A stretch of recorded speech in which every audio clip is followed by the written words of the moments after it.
عزیز پاکستانیوں، السلام علیکم۔ میں آج آپ سے کچھ گفتگو کرنا چاہتا ہوں۔ مجھے کہا گیا ہے کہ شاید آج رات مجھے اغوا کر لیا جائے، آج نہیں تو کل۔ وہ دن اب دور نہیں ہے جب شاید میں کھل کر بات نہ کر سکوں۔ میں یہ آپ سے کہنا چاہتا ہوں کہ پاکستان اس وقت ایک بار پھر ایک انتہائی تاریک دور سے گزر رہا ہے۔ مجھے سیاست میں آئے کوئی زیادہ عرصہ نہیں گزرا۔ میں ایک وکیل ہوں، میرے والد صاحب مرحوم بھی وکیل تھے۔ ہم نے تمام عمر محنت، خلوص، سچائی کی لگن میں گزاری ہے۔ میں اپنے والد صاحب کے نقش قدم پر چلنے کا ہمیشہ سے متمنی رہا ہوں۔ آج بھی میری یہی خواہش ہے کہ ایک عام انسان کے طور پہ میں کوئی وڈیرا نہیں، کوئی جاگیردار نہیں، میں کوئی پیشہ ور سیاستدان نہیں۔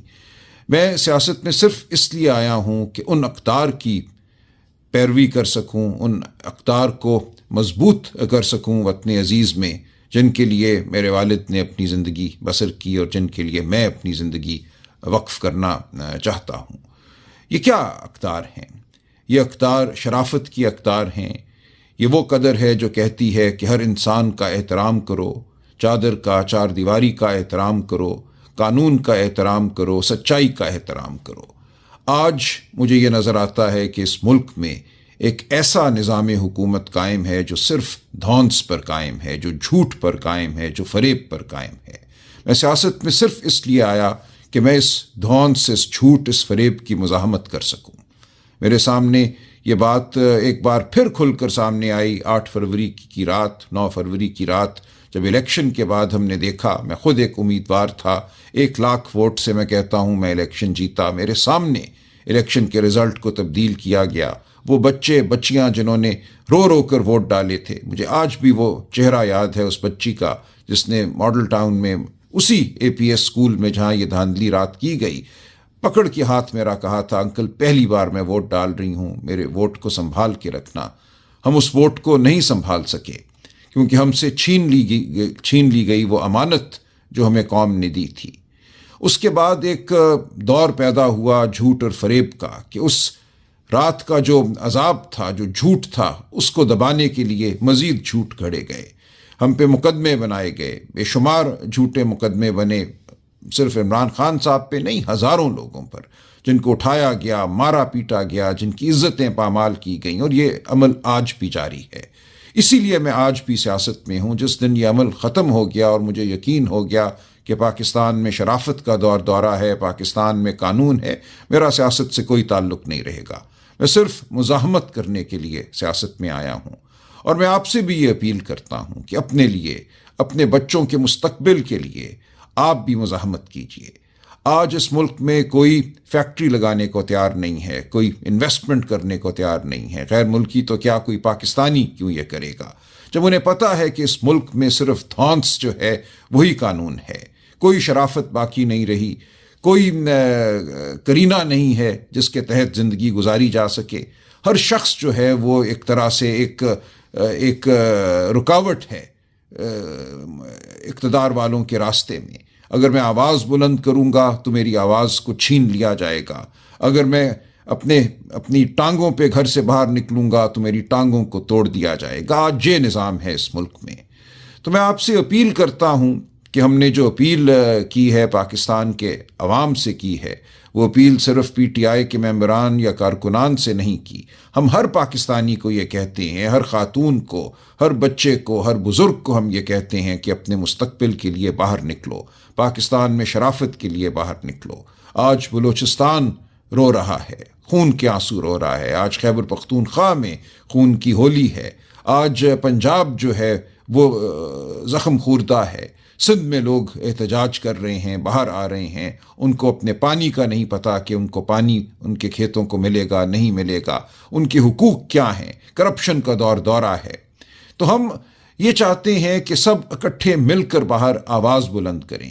24 نومبر جو ہے وہ ایک انتہا بھی ہے اور ایک آغاز بھی ہے۔ ہم چاہتے ہیں کہ آج کے بعد کوئی طالع آزما، کوئی شخص جس کو ناز ہے اپنی طاقت پر، اپنی بندوقوں پر، اپنے پیادوں پر، وہ ہمارے اوپر حکمرانی نہ کر سکے۔ ہماری جو آواز ہے اس کو کوئی دبا نہ سکے، اس لیے ہم باہر نکلنا چاہتے ہیں، اپنی آواز کو بلند کرنا چاہتے ہیں، اتنا بلند کرنا چاہتے ہیں کہ کوئی اس کو دبا نہ سکے۔ دیکھیے، دنیا کی ہر ریاست کے پاس طاقت ہوتی ہے، ہر ریاست کے پاس پیادے ہوتے ہیں، ہر ریاست کے پاس ویگو ڈالے ہوتے ہیں، بندوقیں ہوتی ہیں، لیکن وہاں کیوں یہ سب کچھ نہیں ہوتا؟ وہاں یہ سب کچھ اس لیے نہیں ہوتا کہ وہاں کی عوام فیصلہ کر چکی ہے کہ وہ یہ برداشت نہیں کریں گے۔ لوگ باہر نکلتے ہیں، وہ لندن شہر ہو جہاں 10 لاکھ لوگ نکلے جب عراق پر بربریت ہوئی، وہ اور دنیا کے دارالخلافے ہیں، بڑے چھوٹے شہر ہیں جہاں لوگ سڑکوں پہ نکلتے ہیں۔ سڑکوں پہ نکلنا ایک آئینی حق ہے، یہ ایک انسانی حق ہے، یہ اپنی دھرتی کو اپنانے کا ذریعہ ہے، یہ ایک طریقہ ہے جس کے ذریعے ہم احتجاج کرتے ہیں اور کہتے ہیں کہ بہت ہو گئی، ہماری بات کو سنو، ہمارے وجود کو مانو۔ تو میں آپ سے درخواست کرتا ہوں کہ آپ وہ قدم اٹھائیے جو میں سمجھتا ہوں اب ہم سب پر واجب ہے۔ اپنے گھروں سے نکلیے، ہم سب کے گھر ہمیں عزیز ہیں، ہم سب کی آسان زندگیاں ہمیں عزیز ہیں، لیکن ہر ایک کی زندگی اس ملک میں آسان نہیں ہے۔ اس بربریت کی وجہ سے اس ملک میں بہت غربت ہے، اس ملک میں بچوں کو تعلیم نہیں ملتی، 40% بچے 15-16 سال کی عمر کے کسی اسکول میں نہیں جاتے، اس ملک کے ہسپتالوں میں شفا نہیں ملتی، اس ملک میں آگے بڑھ کر اگر کوئی نوکری کرنا چاہتا ہے باعزت تو اس کو نوکری نہیں ملتی، ڈگری تھامے لوگ سال ہا سال گزار دیتے ہیں، باہر جانے کی تمنا میں زندگیاں بسر کرتے ہیں۔ تو ہم نے اس ملک کو اگر ایک ایسا ملک بنانا ہے جو احترام آدمیت، احترام انسانیت پر مبنی ہو، جس کے حوالے سے ہم فخر کر سکیں، ہم دنیا کو بتا سکیں کہ ہمارا ملک ایک شریف ملک ہے، ہم ایک ایسے معاشرے کے رہنے والے ہیں، فرد ہیں جہاں انسان کی عزت ہے، تکریم ہے، جہاں تعلیم کو، صحت کو بنیادی حق سمجھا جاتا ہے اور دیا جاتا ہے، تو ہمیں آواز بلند کرنا ہوگی، ہمیں باہر نکلنا ہوگا، ہمیں احتجاج کرنا ہوگا، ورنہ ہمیں چن چن کر ختم کر دیا جائے گا۔ آج میں اغوا ہوں گا، کل کوئی اور اغوا ہو جائے گا، باقی لوگ ڈر جائیں گے، سہم جائیں گے، یہ ملک ایک قبرستان بن جائے گا۔ ہم نے اس ملک کو قبرستان نہیں بننے دینا، یہ ایک نخلستان ہے، یہ ایک خوبصورت گلستان ہے، اور ہم نے اس کو گلستان کے طور پہ آگے بڑھانا ہے۔ اس ملک سے ہم نے نفرت ختم کرنی ہے، ہم نے انتشار ختم کرنا ہے۔ ہم چاہتے ہیں کہ ہم سب پاکستانی رنگ، نسل، مذہب، صنف کی تفریق سے بالا تر ہو کر اچھی زندگیاں گزاریں، سچی زندگیاں گزاریں، محنت کر سکیں، اپنے مستقبل کو سنوار سکیں۔ تو میرا ساتھ دیجئے، ان سب کا ساتھ دیجئے جو 24 نومبر کو اپنے گھروں سے باہر نکلیں گے، بہت پرامن طریقے سے، پرشکوہ طریقے سے باہر نکلیں گے۔ ہم کوئی دنگا فساد نہیں کرنا چاہتے، ہم بڑے منظم طریقے سے اپنی آواز بلند کرنا چاہتے ہیں۔